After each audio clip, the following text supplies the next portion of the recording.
Hello everyone. In my latest column for ThePrint, I write about the escalation of military tension at the border between Russia and Ukraine. Russia has sent over 100,000 soldiers to the border areas with Ukraine. This conflict is something that has been going on for almost 8 years. But for the first time, China is playing an active role in the conflict.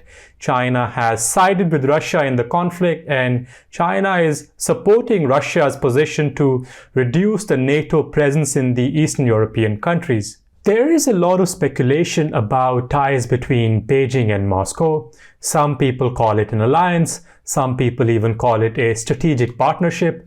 But the understanding about this alliance or partnership is quite unclear. And this is for the first time Beijing is supporting Moscow for its major role that it's playing in Ukraine. Beijing is backing Moscow, whether it is in the UN or in the talks with NATO. It was during the Cold War years that Beijing and Moscow used to work together to challenge US and its influence in Europe and Asia.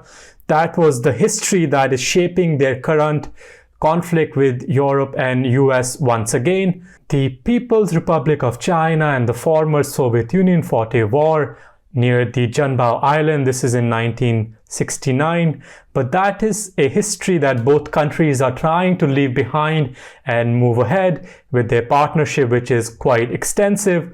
The countries are trying to build a third-party system which cannot be influenced by US's financial system, and that's something both countries are very much invested in. Russia's foreign exchange reserves have been growing exponentially over 5 years. The reason Russia feels confident about challenging Ukraine at the border is because Russia's economy is doing relatively well. Russia relies on selling raw material to China, whether it is crude oil or other natural resources that Russia sells to China, and that has helped Russia to grow its foreign exchange reserves. The bilateral trade between Russia and China has grown by 35.8% in 2021.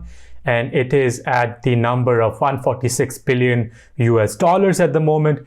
This is a trading partnership that is growing every day, and China needs Russia to make its project successful, especially in the context of BRI, where China has built a railroad network which passes through extensive areas of both the former Soviet Union as well as Russia. So China is quite dependent on Russia as well, and Russia is equally dependent on China to survive in an economic system dominated by the US. So therefore, Russia feels confident about escalating tensions at the border with Ukraine, and Russia feels that the cost of escalation at the border with Ukraine is low since Beijing is standing by its side, and both countries are once again aligned together to challenge the NATO and the US, which was something we saw during the period of Soviet Union and Chinese alliance. And this is something